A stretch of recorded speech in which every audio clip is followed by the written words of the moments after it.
Hello everyone, welcome back to my channel, and today we are going to discuss about the most frequent questions that are asked in any of the teachers interview, right?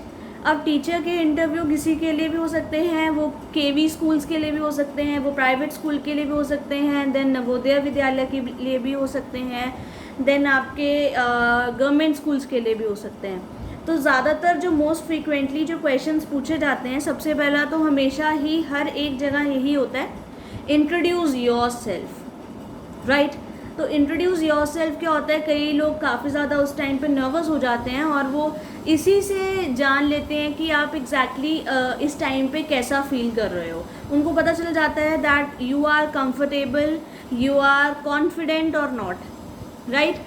तो इसको अगर आपको थोड़ा सा shyness है या थोड़ा सा आपको डर लगता है कई बार कोई भी इंटरव्यू फेस करने के टाइम पे, तो आप डायरेक्टली उनको किस तरह से प्रिटेंड कर सकते हैं। अगर अंदर से बेशक थोड़े से डरे हो, थोड़ा सा डर तो हर एक के अंदर कई बार होता ही है when ever you go for the interview, but आप उनको कैसे शो कर सकते हो, तो उसके लिए मैं आपको बताती हूँ कि सबसे पहले मैंने हर एक इंटरव्यू के जितने भी ये वीडियोज़ बनाए हैं उसमें हमेशा सबसे पहले बोला है कि अगर जो नहीं बोल पाते एग्जैक्टली अच्छी तरह से, उनको लगता है कि नहीं मेरे वर्ड्स गलत हो जाएंगे या कुछ हो जाएगा, तो उनको क्या करना है, मिरर के आगे 1-2 दिन पहले इसकी प्रैक्टिस कर लेनी है इंट्रोड्यूस योर सेल्फ में, ठीक है।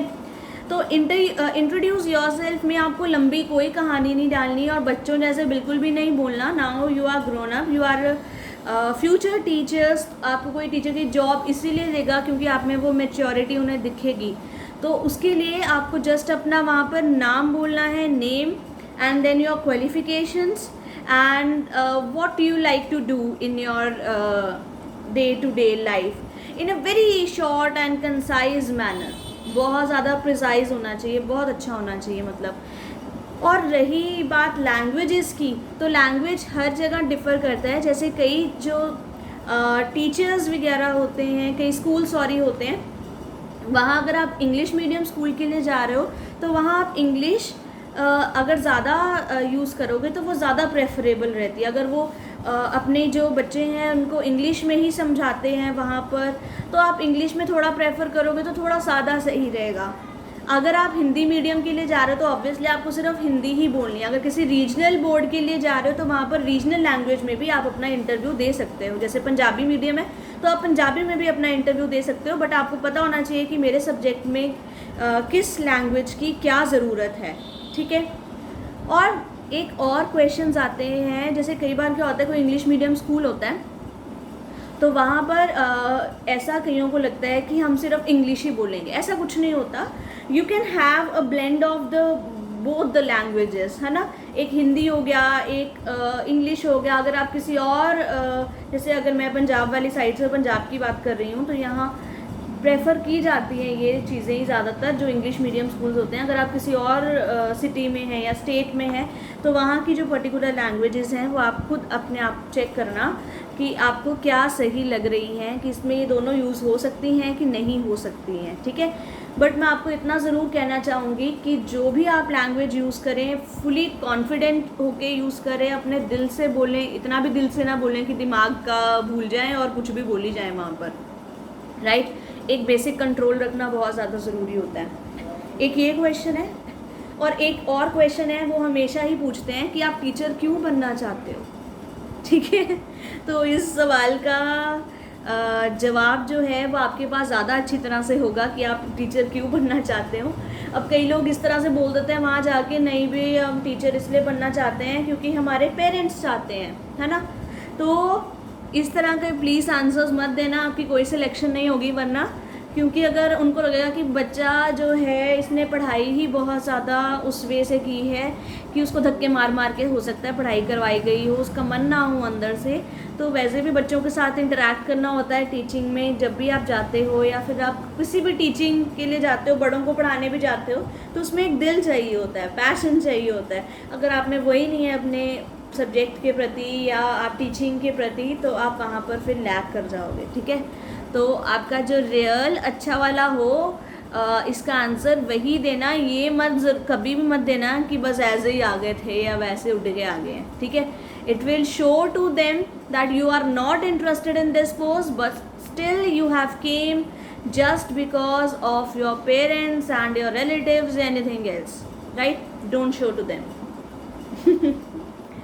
And next question they generally ask is कि अगर कोई बच्चा इस तरह का है जो बहुत ज़्यादा शैतानी कर रहा है और आप उसे किस तरह से पूरी क्लास में समझाओगे, किस तरह से उसे चुप कराओगे, वो कभी मानता ही नहीं किसी बात, किसी टीचर की बात की, तो वो आपको अपने स्किल से पता होगा कि आप किस तरह से वो क्लास में मेंटेन कर सकते हो. And don't be abusive in that context. कई टीचर्स होते हैं जब इंटरव्यू देने आते हैं तो वो काफ़ी ज़्यादा ना एंग्री हो जाते हैं इस बात में कि क्या बच्चे ने क्या कर दिया, क्या बोल दिया, ऐसा बच्चा शैतान है या कुछ है. आप बोलने शुरू कर दोगे पनिशमेंट देंगे, वो करेंगे, मारेंगे, तो ये प्लीज़ यूज़ मत करना, वो आपको पहले ही निकाल देंगे. ठीक है, तो अपनी कोई टेक्निक अच्छी सी बताना जिससे आप हैंडल कर सकते हो बच्चों को. ठीक है, अब मेरी जैसे टेक्निक रहेगी किसी भी क्लासरूम मैनेजमेंट में, तो सबसे पहले ये रहेगी कि उस बच्चे से आई विल टॉक कि भाई क्या प्रॉब्लम है ना, उससे बिल्कुल फ्रेंडली होकर उससे बात करूँगी कि क्या प्रॉब्लम है मुझे बताओ. देन आफ्टर वो मुझसे शेयर करेगा या करेगी, है ना. देन आफ्टर वो ज़्यादा मेरे से फेमिलियर हो जाएंगे तो उनको लगेगा कि नहीं भाई टीचर हमें समझती है. Then they will not make that indiscipline in the class, right. तो ये टेक्निक्स होती हैं. आप अपनी टेक्निक को ही बता सकते हो जो आपसे दिल से निकले. ठीक है, because you are the future teachers, future foundations of a country, right. तो एक ये रहता है. एक क्वेश्चन फिर उसके बाद में मतलब नॉर्मल क्वेश्चंस वाली बात कर रही हूँ मैं अभी. सब्जेक्ट मैटर पे तो मैं बाद में आती हूँ. नॉर्मल क्वेश्चंस पे they will be asking to you कि मतलब आपको हमारा ही स्कूल क्यों चूज़ किया आपने.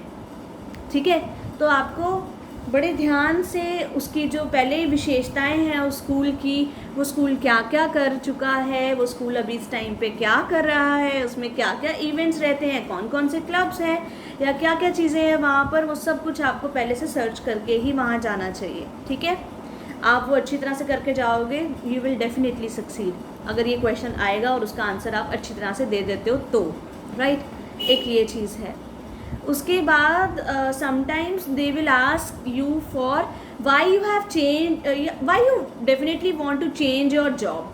अगर आप पहले से कहीं टीचिंग कर रहे हो तो इसका आंसर बहुत ही स्मार्टर वे में देना है, बुद्धू बन के नहीं देना. कि कई बार ये होता है आपकी क्लैशेस होते हैं पिछली वाली जॉब में, मोस्ट ऑफ द केसेस कई बार बहुत सारे क्लैशेस हो जाते हैं, मतलब लड़ाइयाँ हो जाती हैं वहाँ पर, तो आपको चेंज करनी होती है, आपको पीस नहीं मिल रहा होता है ना, या तो सैलरी के हिसाब से एंड ऑल.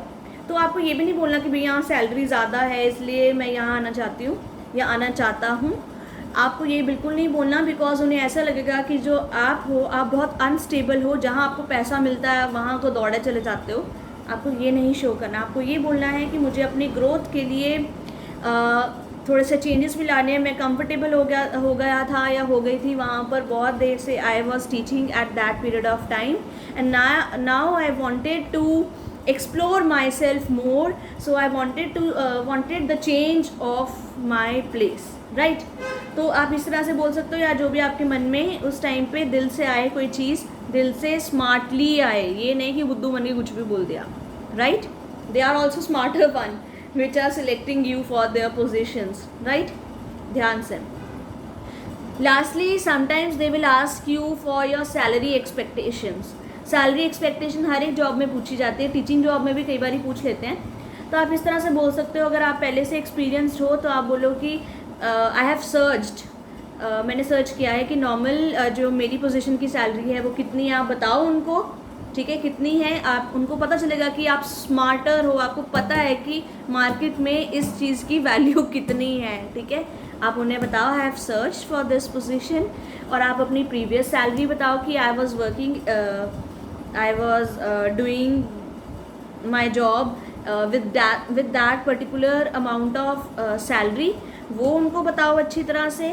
देन उसके बाद में आप उनको साथ में बताओ कि आपने जैसे चेंज ऑफ प्लेस करना है तो वैसे ही आपने बहुत सारी चीज़ें एक्सपीरियंसेस किए हुए हैं, तो बेस्ड ऑन माई एक्सपीरियंस और साथ में जो आजकल मार्केट वैल्यू चल रही होती है उसके हिसाब से जो सैलरी की आप अमाउंट आप बोलना चाहते हो एग्जैक्टली वही बोलो. ठीक है, थोड़ी ज़्यादा बोलना, बिकॉज थोड़ा कम वो आएंगे ही आएंगे, राइट। थोड़ा ज़्यादा भी वो नहीं, मतलब कि है फ्रेशर और मतलब कुछ है नहीं अभी तक एक्सपीरियंस, और आपने सीधे उनको झूठ बोल दिया, वैसा कुछ नहीं चलेगा, ठीक है। अगर फ्रेशर भी हो तो आप मार्केट वैल्यू के हिसाब से आप बोल सकते हो डायरेक्टली कि मैंने सर्च किया है, मार्केट वैल्यू के हिसाब से आजकल ये पोजीशन के लिए इतनी सैलरी है, तो मैं भी एक्सपेक्ट करती हूँ कि यही जो है सैलरी हो मेरी भी, राइट। तो इतना। एंड नेगोशिएबल, मैं मतलब नेगोशिएबल हूँ इसके लिए, अगर थोड़ी सी हम लोग मतलब एडजस्टमेंट कर सकते हैं हम लोग, ऐसा नहीं है ना। उनको क्लैरिफाई करो कि आप एडजस्टमेंट भी कर सकते हो, ऐसा ना हो कि वो आपकी हायर एक्सपेक्टेशंस को देख के आपको फ़ोन कॉल ही ना करे, दोबारा से आपसे बात ही ना करना चाहे, है ना, जबकि आपने अपने मन में बनाया हुआ है कि मैं तो भाई सेटल हो जाऊँगा इतनी सैलरी में भी। तो उनको बोलो कि it's adjustable and flexible too, so we can talk about that, right, ये बोलो। नेक्स्ट लास्टली आता है हमारा सब्जेक्ट मैटर। वो आपके ऊपर फुली डिपेंड करता है। आप लोगों ने अपनी ग्रेजुएशन या पोस्ट ग्रेजुएशन, पीएचडी, कुछ भी आपने किया है अपना, है ना, वो आपके ऊपर है। वो आपसे ज़रूर कभी ना कभी पूछेंगे, या आपके सामने ब्लैक बोर्ड खड़ा होगा, आपको बोलेंगे थोड़ा सा डेमो दे के बताओ, तो आप हमेशा घर से तैयार होके जाना, ऐसे बिल्कुल मतलब ऐसे मत चले जाना, ठीक है। तो तैयार होके जाना है इस चीज़ के लिए कि मैंने इंटरव्यू देने जाना है, वो डेमो के लिए मेरे को पूछ सकते हैं। तो पूछेंगे कि आपका कौन सा टॉपिक है जो आप करना चाहते हो, तो वही टॉपिक बताना जो आपने अच्छी तरह से रिवाइज़ किया है, आपको उसके बेसिक्स क्लियर हैं। आपको बहुत बेसिक क्वेश्चंस पूछेंगे, आपको इतना डीपली कुछ नहीं पूछेंगे, थोड़ा रीजनिंग वाले क्वेश्चन पूछ सकते हैं, क्योंकि अगर आपका कॉन्फिडेंस बहुत अच्छा उनको लग रहा है तो उनको लगेगा कि हम इनकी डीपर इनसाइट्स भी देखें, तो वो देखेंगे ज़रूर, ठीक है। तो ध्यान रखना उस फील्ड में। तो यही सारे क्वेश्चंस होते हैं जो हमेशा घूम फिर आके टीचिंग की जॉब्स के लिए पूछे जाते हैं, तो उसका आप सब ध्यान रखना जो भी टीचिंग की जॉब्स के लिए अप्लाई करने वाले हैं, ठीक है। अब आती है एक डेमो की बात भी मैं साथ साथ में बता देती हूँ। जब आपने डेमो देने जाना होता है, जहाँ पर इंटरव्यू नहीं होता, पहले सीधे डेमो होता है, तो डेमो के लिए भी आपको सबसे पहले अपना जो सारा का सारा कंटेक्स्ट है, टॉपिक है, अच्छी तरह से प्रिपेयर कर लेना है, जितना उन्होंने टाइम अलॉट किया है उसके हिसाब से। और उनको आप ज़रूर पूछें पहले कि आपके वहाँ पर प्रेजेंटेशन का कोई सिस्टम अवेलेबल है, पीपीटी वगैरह जो अगर मुझे डिस्क्राइब करनी हो, तो वो आपका बहुत अच्छा एक्सप्रेशन उनको देगा। उनको लगेगा कि जो टीचर आ रहा है उसको आईसीटी स्किल्स भी उसके अच्छे हैं, और वो प्रेजेंटेशन स्किल्स भी उसके काफ़ी अच्छे हैं, और प्रेजेंटेशन से जब आप डेमो देते हो so it becomes much more easier, right, और साथ में ज़्यादा इम्पैक्टफुल भी होता है। तो इस तरह की चीज़ें जो हैं वो आप ध्यान में रख के ही आगे इंटरव्यू प्रोसीड करिए, right. So this is all about today. So do subscribe, like and share as much as you can for more and more very much interesting content, and you can also suggest me your favorite content that I can upload here, right. So follow my new, you can say that, Instagram page also. I will be sharing the link below, और आप मैं share कर दूंगी उसको आप ज़रूर follow करें। कोई भी आपको क्वेरी रहती है आप उसे पूछ सकते हो। अगर किसी को कोलैबोरेट करना हो किसी भी फ्रंट में, तो they can collaborate with me by DM on my Insta, ठीक है। वहाँ पर we can follow up then if you want to collaborate too. And one more thing, I have 2 more shopping pages that I run. वो मेरा small business है, आप लोग उसे फॉलो कर सकते हो, और आप चेकआउट तो कर ही सकते हो। मैं आपको डिस्क्रिप्शन में उसका लिंक दे दूँगी। एक है क्लोथिंग के लिए, पर्सेस के लिए, then all the accessories and all the things, और एक होम एसेंशियल्स का है, तो मैं उसका लिंक प्रोवाइड कर दूँगी। Have a look over there at least and follow them and do support, do love. I know you love a lot and you do support a lot, तो उसको एक बार चेक कर लेना मेरे स्मॉल बिजनेस को भी। अगर आपको कुछ अच्छा लगे, you can DM me on that page. Okay, so this is all about today. So do subscribe, like and share as much as you can. Thank you. Bye bye.